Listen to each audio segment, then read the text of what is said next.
Okay, so in this section, we are going to go back and review all the different ways that we can solve a system of equations. We did this way back in the beginning of the school year, but it's good to review it so that we all are ready to move forward into the more complicated, challenging problems. So first of all, let's look at the graphing method. The graphing method is the most clear-cut explanation of what's going on when you are solving a system of equations. What you're doing is you graph each equation on the same set of coordinate, or in the same coordinate plane, and then you look at where those graphs intersect each other. And all the points where they intersect are going to be solutions. So if we have two lines that we are trying to solve the solution for, we're going to graph them and take a look at where they intersect. So it looks like right here is where they intersect each other. So then all you have to do is actually read off what the coordinates are. So 1, 2, 3, 4. So we go -4. And then 1, 2, 3. So we go down 3. So the solution would be -4, -3. So that's great if the lines themselves intersect at lattice points, but most of the time that doesn't happen, right?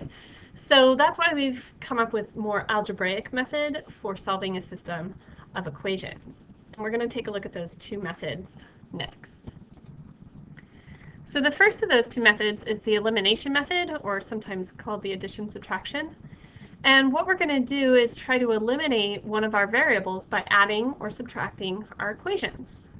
So if I wanted to, I could eliminate the x's, or I could eliminate the y's. So if I wanted to eliminate the y's, I need to get the coefficients to be the same. And since this is 3 and that's 4, I'm going to have to multiply each of these equations by something to create that. So I'm going to multiply the top equation by 4, and then the bottom equation by 3.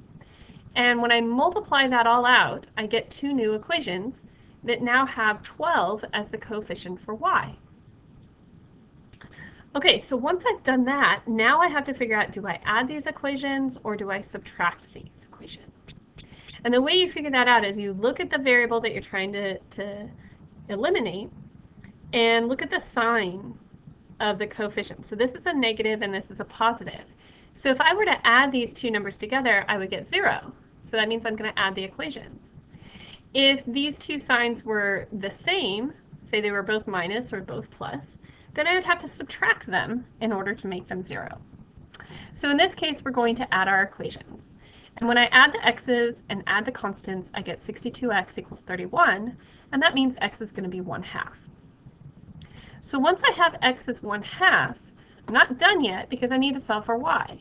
So I'm going to take this and plug it into one of these equations up here. I think I'm going to plug it into this first one.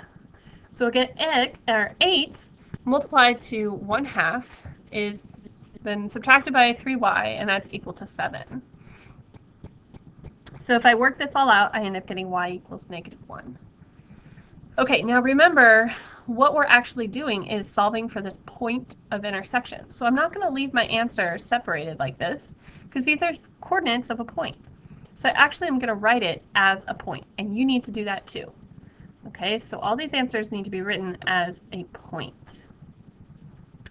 Okay, let's look at the third method. Third method is the substitution method. Most people like the substitution method better than the elimination method, but it really comes down to you understanding when to use which method. So the substitution method is really nice to use if you can have one of your variables have a coefficient of 1. Because if that's the case, then you can easily solve for one of these equations in terms of the other variable, and you have no fractions. Okay, so for example, if I take this first equation right here and solve for x in terms of y, there's no fractions over here. But had there been a coefficient, say, of 5, and then I'd have to divide through by 5, now I'm creating a more messy equation. So you wouldn't want to do that. Okay? I could have also solved this equation for y in terms of x if I had wanted to. It really doesn't matter. I just chose to use the first one. Now, once I've got x is equal to 7 minus 2y, I can now take this equation and plug it into the second one right here. Don't plug it in right here because you're just going to go round and round and never get anywhere. So I want to plug it into my second equation.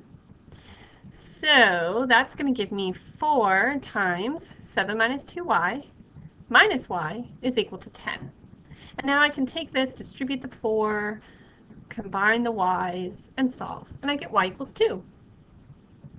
At this point, now I'm going to take y equals 2, plug it in right here, and I get x equals 3.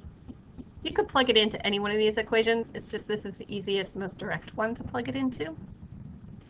Okay, so then that means that the answer, written as a point, is going to be 3, 2.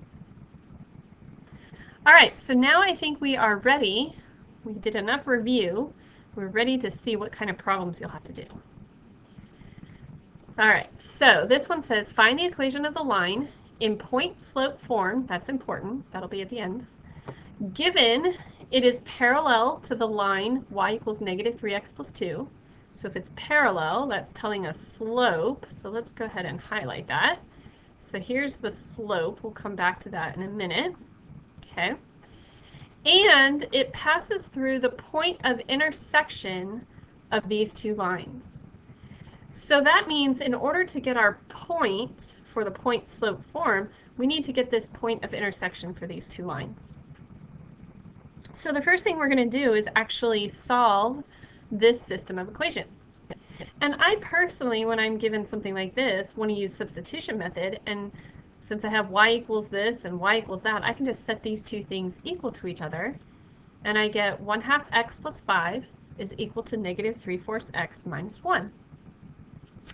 So how am I going to solve this? Well, because there's fractions and nobody really likes fractions, I'm going to multiply through by the LCD. Well, the LCD between 2 and 4 is 4. So I'm going to multiply this whole equation, every single term, by 4. So when I multiply this by 4, the 4 and the 2 cancel, so I'm left with the 2x. 5 times 4 is 20.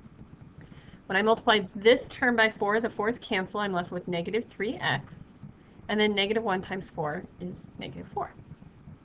Now I have a simple equation that I can solve. I can add the 3x to this side, I can subtract the 20 to the other side, and then x is negative 24/5. Yeah, it's messy, but that's okay, don't worry about it. So the next step is to take this and plug it into one of these two equations and solve for y. Actually, I'm going to plug it into this one, and this 4 and that 24 will cancel to leave me a 6. The negative times a negative will be positive, so this is going to be y equals 18/5 minus 1. This 1 will turn into 5/5, so I can subtract, and I get 13/5 for y. Okay, so that gives me my point, which is negative 24/5, 13/5, and then my slope. Remember, this was our slope. Because it was parallel, it's the same. And now I can just plug this into my point-slope form and be done. Luckily, I don't have to put it into the general linear. I don't have to do anything to it. I'm just done at this point. Okay, so yeah, there's a lot of work that you'll have to go through and a lot of chances to make mistakes. But if you go slow and you're careful, it's not that bad. All right, we are done for now.